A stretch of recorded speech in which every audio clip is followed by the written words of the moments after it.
Hi, I'm Bill Kinney. This is video number 32 in my series on the foundations of arithmetic, algebra, and graphing. This is the start of a new subseries. I'm titling this subseries Exponents, Roots, and Logarithms. Still going to have an emphasis on calculator usage. I hope to eventually get to also using spreadsheets, but we're going to stick with the calculator for now because I also want to write down a lot of equations. So it's part one of this subseries. Probably it'll be mostly focused on exponents and roots. Logarithms are a little tougher. I do want to touch on them, but probably the emphasis will be less on logarithms, more on exponents and roots, though they are all related to each other, as we will see. As far as real-life applications go, the applications will be to growth and decay, mostly monetary kinds of issues with growth and decay, like money in the bank growing, or a car depreciating, means the value is decaying. But in this first video, at least, and maybe the first few videos, I'm not going to talk about applications. I'm going to focus on the actual ideas that will help us with the applications. Recall that multiplication by a positive integer can be thought of as repeated addition, first of all. 5 times 4 can be thought of as adding 4 to itself 5 times. This is to help us motivate the idea of an exponent or a power. It also can be thought of as 4 times 5, adding 5 to itself 4 times, and you get the same thing either way. It's kind of amazing. That's called the commutative property. Both things give you 20.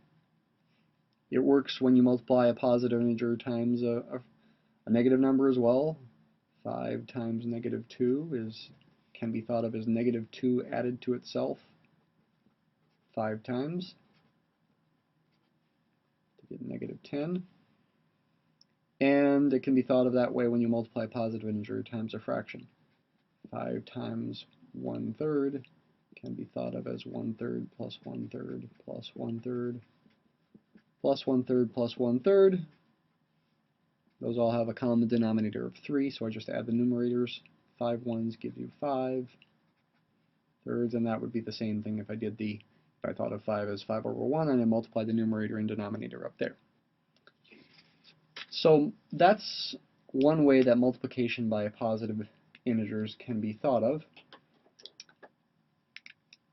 I'm going to talk about a similar idea now.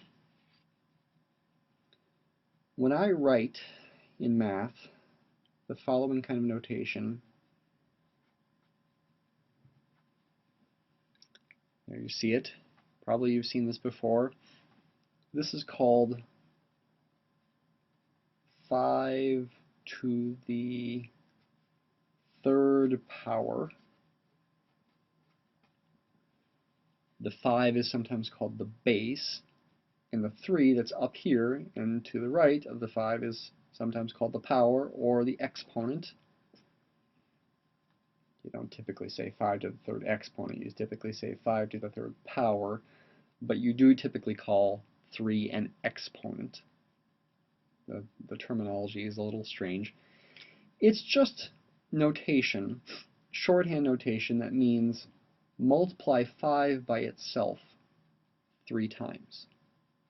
5 times 5 times 5.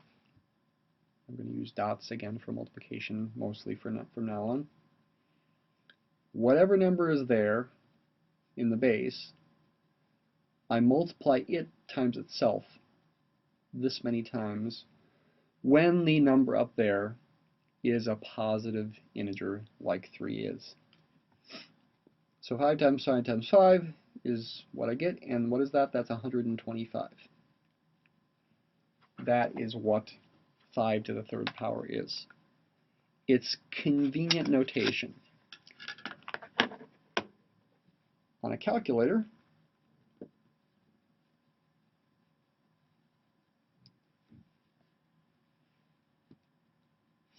or at least this kind of calculator, the important key to press, the important button is right there where my finger is pointing, that little up arrow type symbol, sometimes called a caret. That's indicating to raise to a power. And I'll write down how I type it in. I hit the 5 button, then I hit this caret button, and then I'd hit the 3 and then enter. And watch it up here, so I'm going to touch 5 first. So you see a 5 up there. Now I'm going to hit that caret button, and then I'm going to press 3, enter, and you see 125. There's the answer. Of course, that's 5 times 5 times 5 as well. All right. On other calculators, for example, this one, sometimes the button is different. The key button here is above the 9 there, where my finger's pointing, y with an x up in the exponent, y to the x power.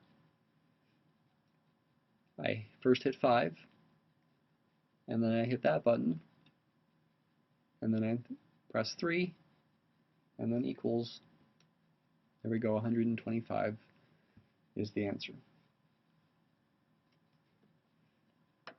Let's do another example, and let's do an example that shows you the benefit of this notation. What's 2 to the 10th power? The benefit of the notation is you can write that down very quickly instead of writing 2 times 2 times 2 times 2 times 2 times 2 times 2 times 2 times 2 times 2. How many do I have? 1, 2, 3, 4, 5, 6, 7, 8, 9, 10. There we go. 10 twos. That's quicker to write, okay? And there's a partial benefit of this notation. It's not the only benefit. What is it? That's something you should actually be able to do in your head, I hope. I use my fingers to count. I'm just going to take a 2 and double it each time, 10 times. So I start with the 2, 4, doubling, 8, 16, 32. 32 is 2 to the 5th power. Continue. 2 to the 6th power is 64, 128, 256, 512. Are you with me here? 512 times 2 is 1,024. That's 2 to the 10th power. 1,024. Check it with your calculator. Try it with your exponent key. I'll check it with mine quick here. 2 to the 10th power is 1,024. This gets me kind of excited. I wonder what 2 to the 20th power is. How big is that? Well, I'll do it with the calculator instead of using my fingers. How big is it? There it is, 1,048,576. I want to show you an interesting thing about this here. That's also the same as 1,024 to the 2nd power. Why? You might want to see if you can figure out why on your own. I'll end this video right here. In coming videos, we'll do more examples, and we'll also start to talk about properties that will help explain why this happened.